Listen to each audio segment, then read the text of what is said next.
Hello everybody, Shinjo here, welcome back to the channel, and to Let's Talk Anime episode 71.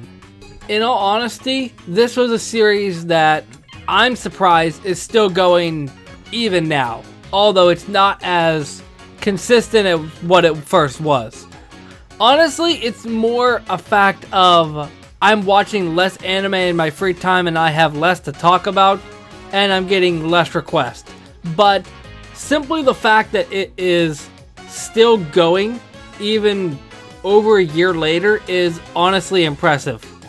But you don't want to hear me get mushy. I got topics for you today.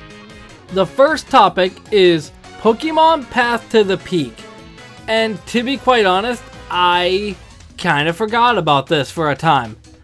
It was only 4 episodes that was released on YouTube, I don't know, maybe less than a year ago? I honestly don't remember when it was released. But simply put, the main character, Eva, I don't remember what I wrote down. Eva. The main character learns about the Pokemon trading card game and just competes in different tournaments and stuff. Quite honestly, it is seeming like it's Pokemon's answer to a show like Yu-Gi-Oh! Because it's focused on the trading card game and there's a main character. Although, at the same time, there are kind of differences. First thing that I want to mention is there are some moments that's just great moments of nostalgia.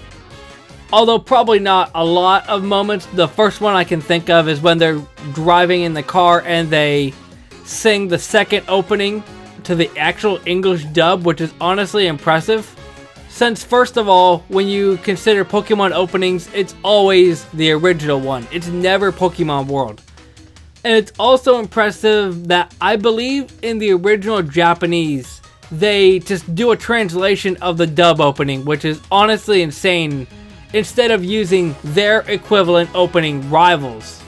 And there may be more moments that I can't think of, and there are probably more Easter eggs and stuff, but I can't really think of them right now. Another thing that I really like is that Eva doesn't win every battle that she participates in. I don't remember the details. She either loses in one of the first 2 episodes or just gets scared. I can't remember which one it was against the purple hair girl, but I know at least later on she loses to that pampered rich guy. And I do like moments like that because it isn't just a steamroll where the main character wins every single battle that they participate in. Although in some situations like Yusei and 5Ds doesn't really hinder anything, because a character like Yusei can stand on his own and have development outside of losing. It's still refreshing to see that it's not a character that's invincible. The cons that I have with it is I do kind of wish it was a little bit longer. I'm pretty sure each episode was less than 10 minutes, and it's probably less than 30 minutes overall counting everything. Granted, it is just a product placement to sell Pokemon cards. It's still kind of cool to see, especially something different from Pokemon that doesn't focus on Ash or even Liko, Roy, and Dot.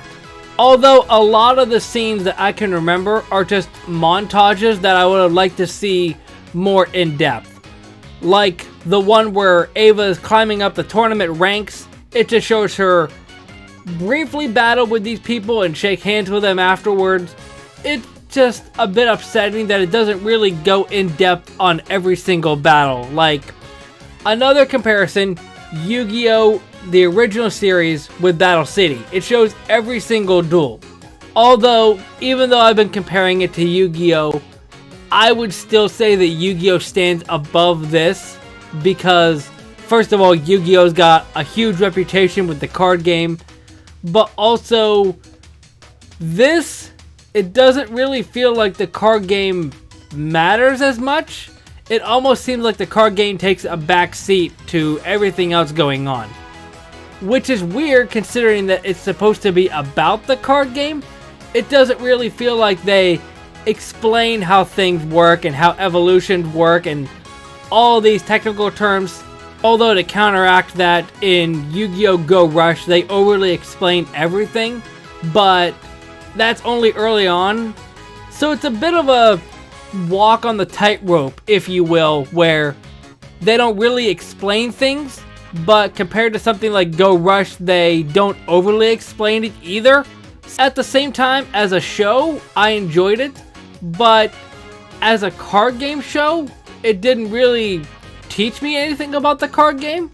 But at the same time, I don't expect that anything else is going to come out from this. It just feels like a one-time thing like Hisuian Snow was and all these other one-off things that Pokemon is doing. But up next is something that isn't going to take a long time to discuss, but it is Akira Toriyama's passing. Now, I did kind of bring this up briefly when I did my top 10 Dragon Ball characters, but people wanted me to discuss this, and there really isn't much that I can say. I wish that I could give a whole speech on... I loved watching Dragon Ball back in the day, and Akira Toriyama was an idol of mine, but honestly, I only really learned about the name from things like Team 4 Stars when they did their Dragon Ball Bridge parody. But it is also sad that it happened, especially with a lot of creators in this field passing recently, with Miura from Berserk and Kazuki Takahashi of Yu-Gi-Oh! It's just honestly weird to imagine, and even though they're not people that I really know personally, it's just wild because outside of Berserk, the other two I know their works a lot better, and it's just kind of strange to see. At the moment, I don't remember the exact details of what happened. I'm sure that I'll remember it as soon as I turn off the camera because that's typically how my mind works. But fortunately, we do have one last thing that Takahashi was involved in. Not Takahashi, this is not Yu-Gi-Oh! We have one more thing that Toriyama was involved in, and that is our final topic for today, Sandland. Don't mind me as I try to fix this. So I didn't actually know about this until recently, that Sandland was also something that Toriyama was working on. And apparently there was a movie that covered the first part of Sandland, and then they just turned it into a full series of 13 episodes, I believe. And they popped it on everything, and according to this poster, it was also on Disney Plus, which is interesting to think about. But to give background to Sandland, in case you haven't seen it, it is an anime that follows Beelzebub, Thief, and, well, it depends on what you call him. You could call him Rao, you could call him Shiva. Really depends on what you prefer to call him. But we have three characters that are on the hunt for essentially water, which is why the show is called Sandland. There's this big war that broke out, and they're trying to find the source of the water, and the culprit behind it is Zoe. I don't want to give much away about the show, even though I can almost guarantee that I will later. But essentially, it follows their hijinks and their journey towards this water. At least the first half is. The first thing that I really liked about it is how good it looks. Obviously, the character designs alone are huge, inspired from Toriyama. Also, the fact that it's done in CG, and saying CG to an anime fan is just like slapping them in the face. There are very few instances where people really like CG. I think Studio Orange is a huge benefit with stuff like that, since they did the new Trigun reboot, the Land of the Lustrous, to name a few shows. But overall, CG, people do not really like it in anime. But it just looks really good. I'm sure they cut corners somewhere to make it look this good, but I just really like the style of it, and it makes it look unique. Not to mention the characters. My personal favorite is Beelzebub. He's just a real cool character, and I can't really give more explanation than Beelzebub is just cool. I like him. He's a combination of sweet at times, but also serious. Although that's not to say that Rao and Thief are bad. I really like both of them, especially the journey that Rao goes through. I think the weakest of the bunch, in my opinion, is Thief, mainly just because he comes off more of a comic relief, especially more than Beelzebub. But even the minor characters, like General R.I.P, they're really cool. But of course, that's really only the good guys. The bad guys are really top tier in my opinion as well. General Zoe is just that combination of, he's a jerk, and even though he is a villain that just doesn't care about anything other than what he thinks is right, you just love to root against him. And Muniel, to a minor extent, I do like as well, not as much as Zoo in my opinion, but Muniel is just a goofball, in the easiest way I can explain it. Muniel is just a pipsqueak, and I love Beelzebub getting back at him at the end of the show. Also, apologies if I pronounce these names wrong. A lot of them are kind of hard to pronounce. I would say all the villains, well, Zoe and Muniel, really the only two, are just villains that they are never going to realize that they're in the wrong. They are just jerks through and through.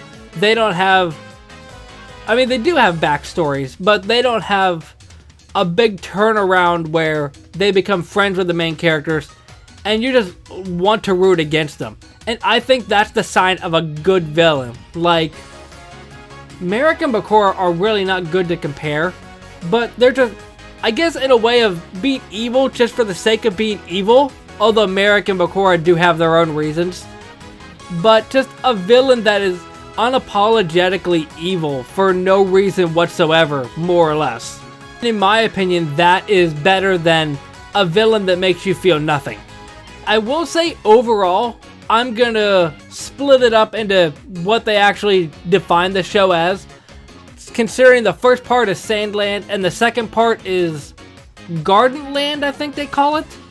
I personally like the first part more, which is weird because Muniel is such a fun character, and I think overall Muniel definitely gets off easier than Zoe.